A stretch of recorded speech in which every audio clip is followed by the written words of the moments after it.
I'm Mike, And I'm Amber. Welcome to the Covenant Chronicles, where we tell you the truth about relationships. giving you the tools to build the foundation you always needed.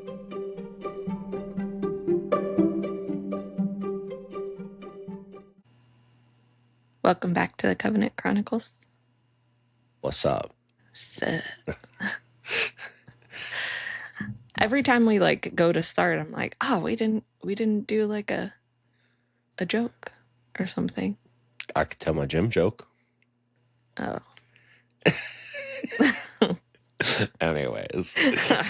I mean, I guess you can, but So I wanted to talk about quickly, we've touched on this topic before, but I have some good insight that I think will help people really reframe some of this, hopefully, inside of their relationship. And it's around like our internal conversations and the things we tell ourselves, whether it's physically inside of our head or, out loud verbally. And, there's so many different ways that this applies to our lives. And it's so interesting to me that people don't focus on this more when it comes to relationships. Mhm. And so what that is just the words and the tonality and the body language you use when you're actually talking to yourself, right? Mhm. So, for example, when you are thinking about your spouse, right? Like, what are your thoughts? And most people will tend to lead towards like, oh, well, and they want to be all bright-eyed and bushy-tailed and, have some positive thing to say. But the truth in a lot of relationships is that's not always the case, right? Like, Yeah. yes, when you're sitting here and you're in a loving, I guess, frame of mind, yeah, that probably is something that you say. But Yeah. what about when you're pissed off? What about when you're going about your day to day, right? And so it's funny that this has been actually a topic this week, consistently, right? I've had the opportunity to actually talk to about 3 guys this week, one-on-one, about how they're saying things to themselves about their wife. And it's not always bad, right? In 2 out of the 3 was actually guys were being positive, but the way they were saying things and what they were saying is very surface level and very physical, Mhm. and which tends to push you into a more like putting her on a pedestal type mindset. The third one was, negative in the most part, like when they would argue or get into it, those sort of things. But then I saw even like, a video. We've talked about it. Well, let me back up. Almost every morning I've gone to the gym, my gym buddy, my accountability buddy, and I have talked about these conversations and how you reframe it and some of this stuff. And I actually forgot I had an opportunity to talk about that because he had talked about something that he did that was actually pretty good in the way that he handled some distress inside of his relationship and inside his marriage. And he had actually said something, and he actually did a really good job, to be honest with you. But I was able to just put like the sprinkles on top of like, hey, just take it a step further, right? And so then, this became a consistent conversation throughout the mornings of, whether we were talking about our relationship, our lives, our business, whatever. It was the same thing of how you talk to yourself and reshaping your mind and actually creating a different reality for yourself. Mhm. And then it's so interesting because I saw one of the mornings after the gym, I had seen a video where it was actually a personal trainer. And it was talking about these things about not saying, don't stop, for example, right? Like when you're sitting here, you're like doing this workout and you have a personal trainer that's like, don't stop, don't stop, don't. Well, all your brain is registering is stop, Mhm. right? And so basically it tells you to stop. Or like if you're lifting heavy weights and you go and you're trying to push yourself or somebody else is trying to push you, you'll see some people go, oh, this is lightweight, this is lightweight, versus some people will be like, oh, heavyweight, like trying to hype themselves up. But what they don't realize is by saying heavyweight, they're programming their brain to say this is heavy, Mm-hmm. right? And even like the don't stop one, ironically, there's a joke there where you hear a lot of women joke about, like in the bedroom, it's like, oh, that's the worst thing, because if you tell him not to stop, then he finishes and blah blah blah. And it's funny because like if they actually understood um the reframe around that, right? And understood when you're like being intimate and you tell him not to stop and then he finishes and you're pissed off. It's like, well, you triggered a subconscious thing in him that said to stop and be done, right? Like, even though that was the Mm-hmm. opposite intention. Yeah. And it really made me think about relationships, right? And like when we're talking about our partner, and even when we're being positive, right? If when we're telling them, you know, oh, you're beautiful, you're pretty, all this stuff, that's great. That is fantastic. Like if that's your starting point, use that and use it as building blocks, right? But especially for men, what else does your partner do, right? Because if you're in this area where the physical side of your relationship is slim to none, because of the state of the relationship, right? Then pushing the physical attributes of your wife will tend to actually almost sexualize the situation in a lot of ways, which will actually drive a bigger divide, right? Yeah. Now, this isn't bad because you should be, if uh, and this is going to be the tough part, right? And people are going to hate when I say this. You should be saying things that you feel are true, Mm-hmm. right? So don't just look for things that you want to say because you think they should be said or you think she wants to hear them, right? Because if you say these things without conviction, she's going to see right through it and think you're a liar, right? So regardless of what it is, if you're saying, hey, you're so beautiful, but you're trying to change your mind, she's going to see you trying to say something to change her mind, right? Yeah. Or to change your own mind. Um, and the same is true for anything that you tell her. And so with this, it is such a powerful tool because we truly do have the opportunity to reframe our mind and to actually completely change our reality, and you see it all in scripture, where Jesus talks about, you know, taking captive your mind and, you know, what is in your basically as in your heart, so is he, and these other scriptures that are all related around to what you truly believe in your heart posture is who you are and what will flow externally. Yeah.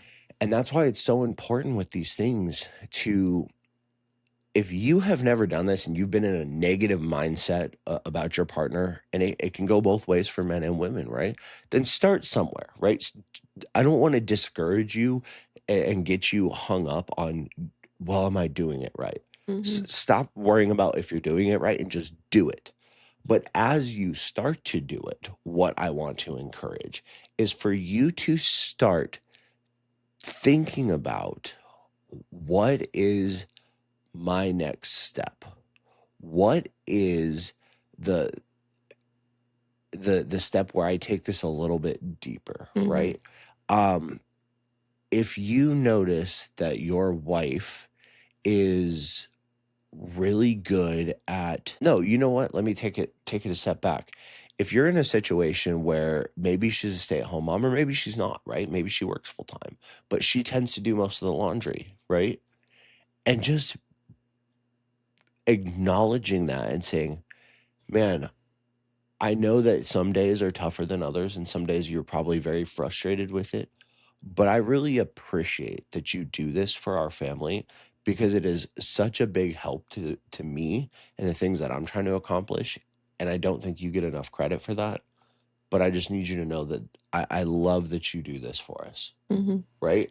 And it's something so simple and it's putting emphasis on like something that, if your wife does most of the laundry and you're not appreciating that, like straight up, you're an idiot. Right. Like, I hate to say it, and I'm going to call you out, and it's going to be a little rough, but like that, you should be appreciating these things, and Mm-hmm. it doesn't have to be that, right? It could be, it can be anything, right? If she's homeschools your kids, it could be the way she teaches. If she works full time, you could be encouraging there. If you like the way she curls her hair, it can be, man, I really love when you curl your hair. It really, just frames your face in such a way it makes you so beautiful, right? These sort of things, just taking that stuff to the next step, right?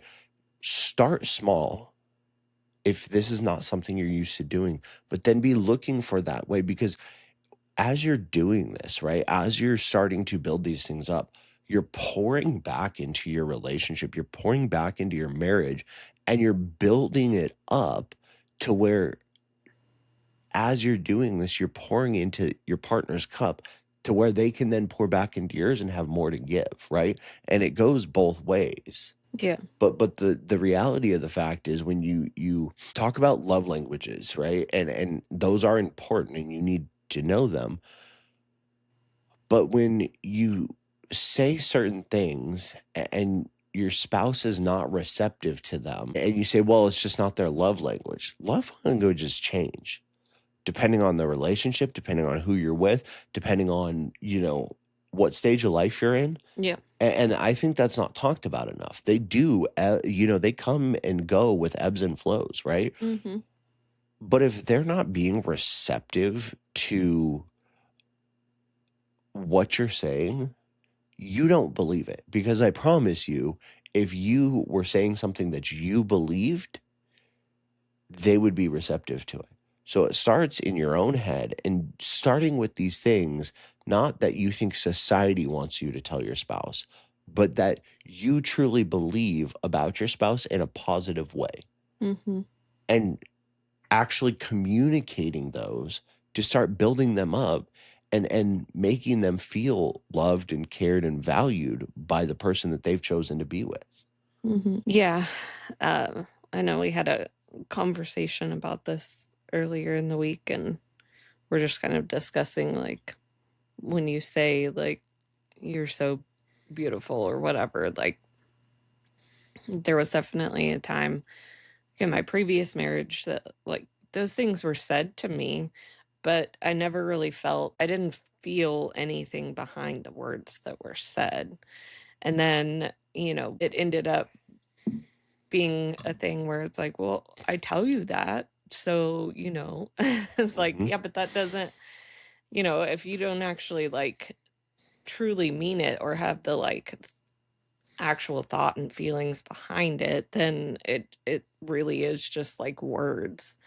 And a lot of times that leads into, like, I think you mentioned, like, a, you know, touch being sexualized thing, and, like, it creates a lot of issues inside relationships if you're not careful with it. Um, I also wanted to do a podcast, maybe we'll do it next, about, like, assumptions, which are also kind of like the internal conversations in your head. Hmm. Um, but how, a lot of times we make these assumptions in our heads, and, like, some of them are founded in truth based on, like, previous actions and stuff. But if we continue to, make that how we always see our partner, or, always see certain situations, then it's going to cause issues inside of the relationship. And so I think, when we talk about internal conversations, like, it's a good place to start with, like, let's start building up the positive side. But I do think we need to talk about, like, how those negative thoughts impact Hmm. the relationship in a really negative way.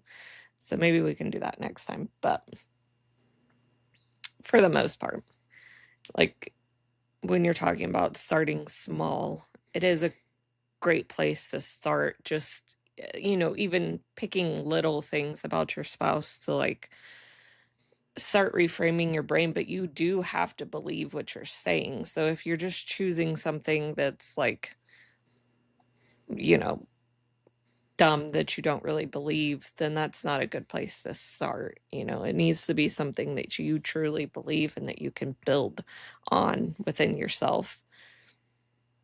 But I think both of us have had to do this in our relationship, because there's been times where most of our internal conversation was not super great. Mhm. And so we've had to learn how to reframe our internal conversations to be positive towards our partner. And that doesn't mean that we don't have times where we slip up and have, a negative thought here or there, because I think that that's normal. That's something that's going to happen, but you have to be able to catch yourself and realize what's happening, or you're going to lead yourself down a, downward spiral into just negative thoughts about your partner. So being able to like catch it and then reframe again to, oh, okay, we're not doing that. Like, my conversation needs to be positive about you. Because we've had sometimes recently where, we've just had weeks that we were super disconnected. And I think our internal conversations probably got to that point, which was kind of pushing our connection away from each other. And we had to stop and be like, like, we're not doing that. We need to reframe right now. And I've had times that I've, caught myself doing it and I stop and I'm like, whoa, like, I need to pour in some like positivity and um, really pour into you right now, because I realize that I'm not doing that. Mhm. Well, I think it's important, right, to understand, because I don't even know if they caught what you just said, right? Which was, man, I really need to pour into you right now, right? Hmm. And if they just barely listen to that, it's like reading the Bible, right? If you very surface level, try to see what's on the surface, like you'll get something, right? Yeah. Like we've talked about before, the four levels or the four stages that supposedly there is to reading the Bible, right? If you listen to that, there's a whole nother meaning, right? Mm. Because are you saying these things to pour into me, to uplift me? Yeah. Or are you saying these things to also reframe your own mind, Hmm. right? Because the answer is also yes there. Yeah. And that's what I really wanted to drive home with this, is how powerful this tool can be, right? Or this dynamic in your relationship to building the foundation, to building the finishing touches, to building all parts of your relationship by simply reframing your mind. And it has to do with these words, right? But I think what's also important is for people to understand how communication works, right? Because 55% of it is our body language, Hmm. 38 is our tone, 7% is the words, Yeah. right?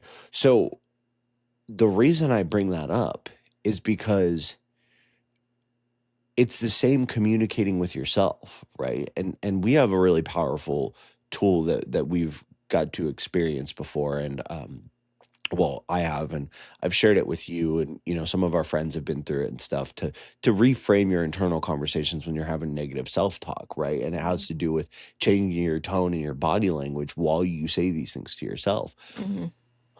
But I want that to be really understood, and for those that are listening to really actually think through that, because we all know that changing the words, and we're having a podcast about changing the words, right? Yeah. But that is 7% of the battle. That's Hmm. it, right? And if 7% of the battle can have that much impact, how much more could changing the tone, Hmm. changing the body language, right?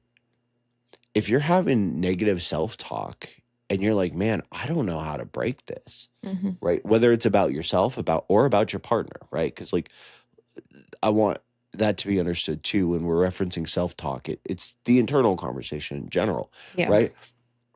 If you change your body posture to this position where you're just kind of slumped down and you make a silly voice while you're doing this, right? Hmm. And you start training yourself with that, you can massively change how you view that talk. Hmm.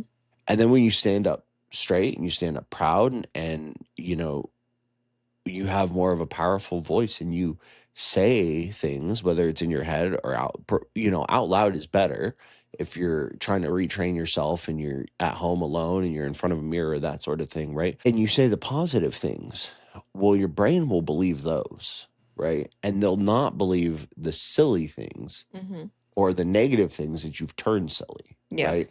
And so you can use this to drastically impact your relationship, and like you said, the thing is this is, I think last time we referenced the domino, when I was talking about starting small and it tips over a bigger and bigger and bigger domino, right?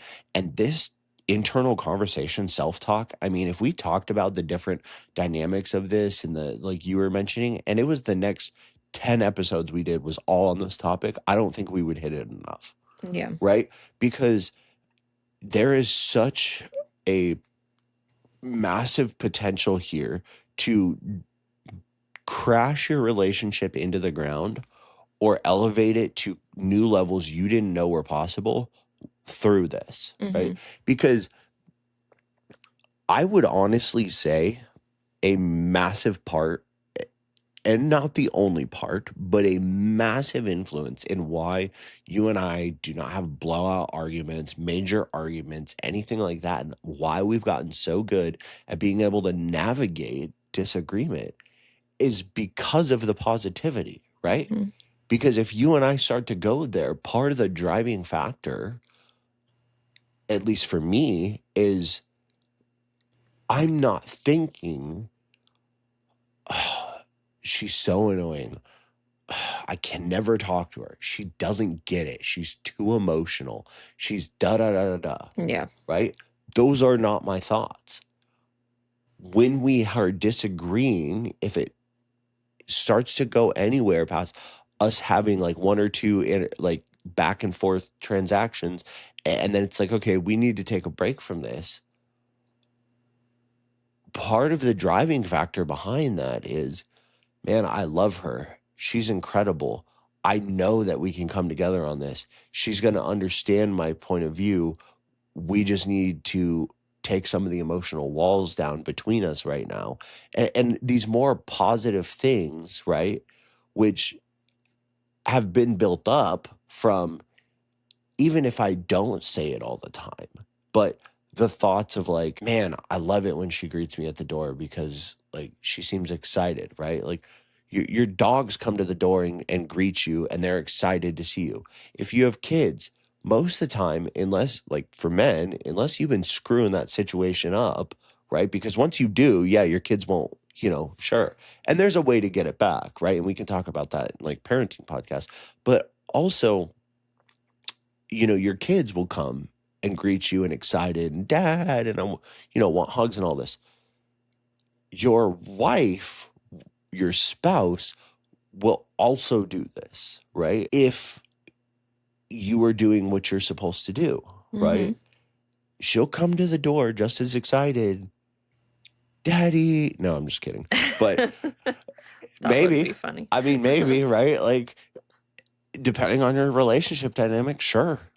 But the thing is that this stems from the negative self-talk, right? And I've been there. And for a while, I loved that part about our relationship and I broke it, right?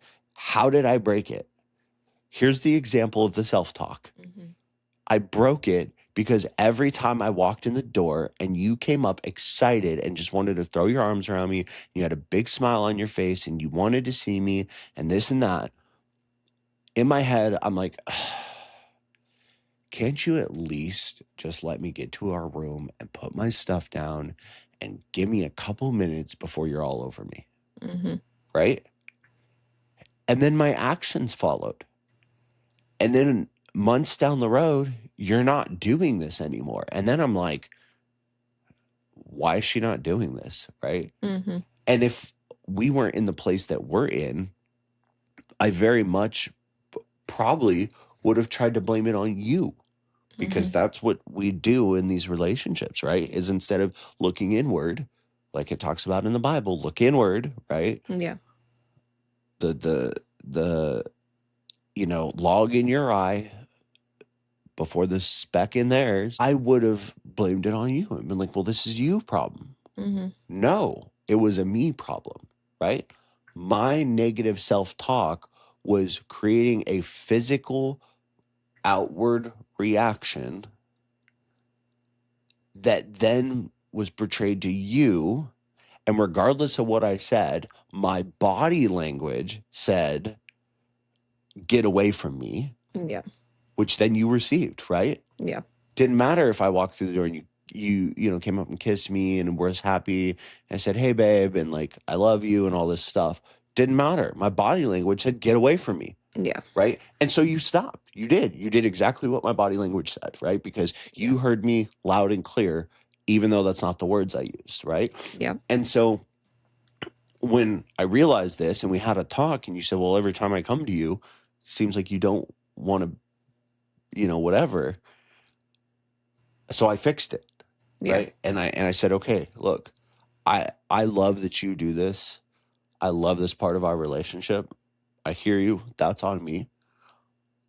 I will make sure that I'm happy to see you and that I'm not having these thoughts. If you can start working on this again, like I want this to be a thing, and we did, right? And here we are, and every day, and I give you crap. Like sometimes we joke, right? Like the other day, you were right in the middle of cooking. You were chopping up some chicken breast. And your hands are covered in chicken juice, and if I drive the truck, you hear that thing from a mile away, so with the other vehicles, you can't really hear me pull up, Yeah.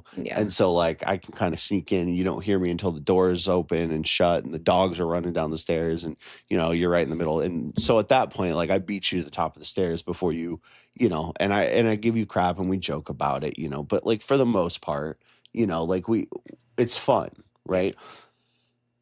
But the reality of this is like I changed that by then when I walk in the door saying, man, I love that she greets me at the door. I'm excited to see her. Even before I walk through the door, I'm excited to walk in this door and to get a hug from my wife. Mm-hmm. I'm excited to see her. I can't wait to see her smile when I walk through the door, right? These internal self-talks, that's the only thing that changed, right? But this is a testament to you can kill the things that are fantastic for your relationship and drive your relationship into the ground, or you can build up your relationship and build connection through the way you talk to yourself. Yeah, for sure. Well, and it goes both ways. Like, even in that situation, like, I had a lot of negative internal conversations about that as well because I did enjoy doing it. And then I did feel pushed away. So I just kind of was like, it's not worth it. I'm not going to do that, and that became my internal conversation was like, it's not a big deal. I don't care, I'll Mm-hmm. greet him when I greet him type of thing. And then having to also reframe that within myself and being like, okay, I'm going to make this important because he wants to make it important. And so, like, yeah, there are days now where, like, I don't greet you at the bottom of the stairs, but that's not very often. Yeah. So we just need a house where, everything is on the first floor, so I don't have to go down the stairs to greet you when you walk in the door. I don't know about all It would that. make it a lot faster. Yeah, I don't know about all that. But anyways, yeah, there's a whole lot more that we can expand on this. This has to be kind of a shorter episode today because we have a lot going on today that we've got to get to. But Mm-hmm. next time I think we'd like to talk about, assumptions. And then you mentioned talking about this in a more biblical aspect, which would be a really good one to hit on as well. So there's a couple different ideas for our next couple podcasts, but for now, what should they work on this weekend? Your self-talk, for sure. Definitely focus on your self-talk, the things that you're saying, identify some of these things. I think we talked about it last time even. And I think this is going to be the theme for, the little bit next going forward, at least probably the next couple episodes, or at least, the next few. May throw something else here and there. But I think this is super important because you're going to massively impact your life with this, right? And I really want to drive this point home. And if you listen to all of our episodes back to back, well, then you're going to gain something that you didn't have every single time, because you're going to hear something different. You're going to, hear something new we said or any of that.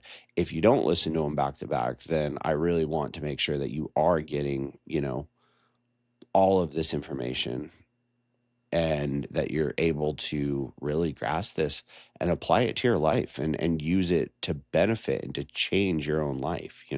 Yeah.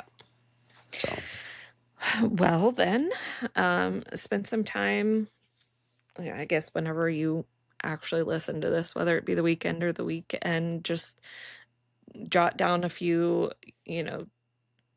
conversations that maybe you're having in your head and how you can possibly reframe them to be positive, mhm. and work from there. Start small and go big. And until next time, we will talk to you then. Talk to you later. Bye.